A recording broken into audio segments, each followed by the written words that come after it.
First of all, how's your elbow from all the free throws?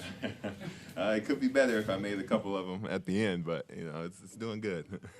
You guys are down 3 starters, and you beat the top team in the West right now. Just from a confidence standpoint, like what does a win like that do for you guys? It just boosts us for when everybody else comes back. Contrary to belief, I do believe we're at our best when everybody is is back in the lineup. So it's just going to boost us going forward.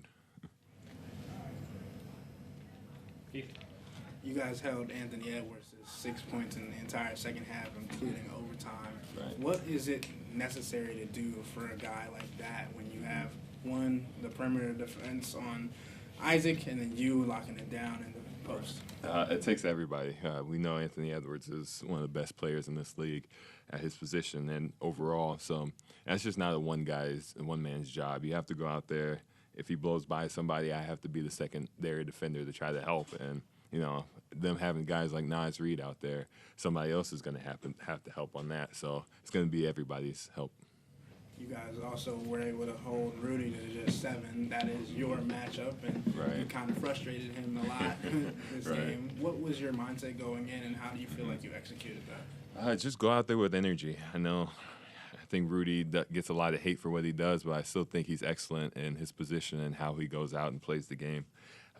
So for me, it was just to try to find little moments where I can, sneak in, grab a rebound, tip the ball out, or just, catch him slipping. Chris. Hey, Jarrett. Hey, how you doing? Good. How are you? I'm good. Can you speak to Isaac's defense on Anthony Edwards? It was excellent tonight. That's a big ask to go out and guard Anthony Edwards, especially when he gets hot. And he did it. He took the challenge for all 53 minutes, and he got the job done.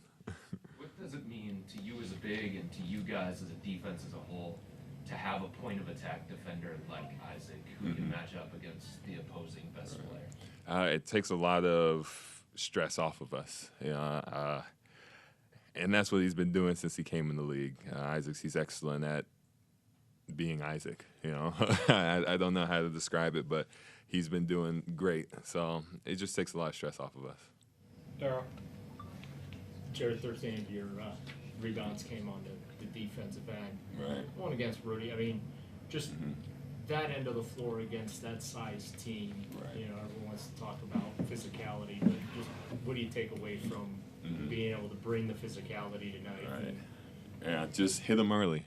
Rudy weighs 7'1", has one of the highest reaches in the league, longest wingspan.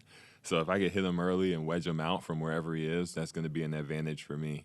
But honestly, I always say it's a group effort. That's not one person boxing him out. Every time you look, it's either Isaac coming back to help me. Darius was even battling in there. So it's a lot of everybody. You guys have had key players bouncing in and out all year because of injury. Right.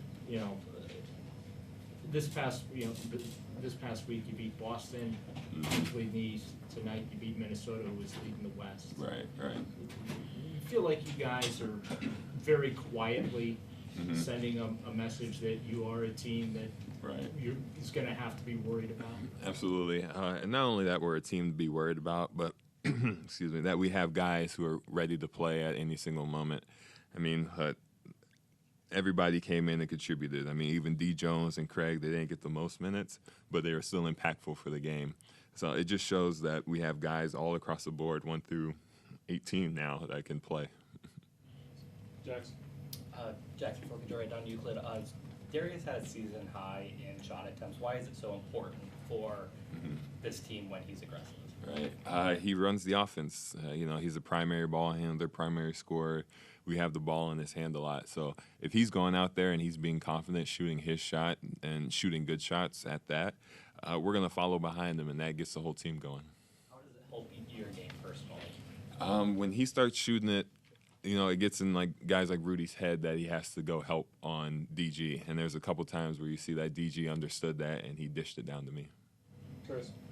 Jerry, you mentioned earlier this morning that this one could be a proverbial rock fight, and it was. Yeah. Neither team scored 100 in regulation. There's a reputation that you guys have going back to last year's playoffs about the Cavs not being tough enough, not being physical enough. Yeah. What do you say in response to that? I mean, I feel like everything in this league is warranted, in terms of getting a reputation. But in this league, I don't think reputations always should stick. I mean, every team goes through things. Every team has ups and downs, and it's up to us to finally try to break that reputation. Last one, Evan. Have you ever had a game with 21 free throws before? Have I what? Have you ever had a game with 21 free throws? I don't think I've had 2 games with 21 free throws before. So this is definitely a first. So, as an aside, JB said one of your greatest attributes is just how dependable you are on a night-to-night basis. It makes his life easier knowing he has you in his back corner. What makes you so dependable as a player? I don't know. I'll say this. Coming up in this league, I feel like I wasn't as dependable. I feel like I'd go out, have a double-double one game. Next game, I have 5 and 4. And for me, it was something that I wanted to expand on, something that I wanted to improve on and be more reliable, whether it's a double-double every single night or just being consistent on the defensive end. So for me, I would just say it was a growth that I wanted to improve on since my rookie year.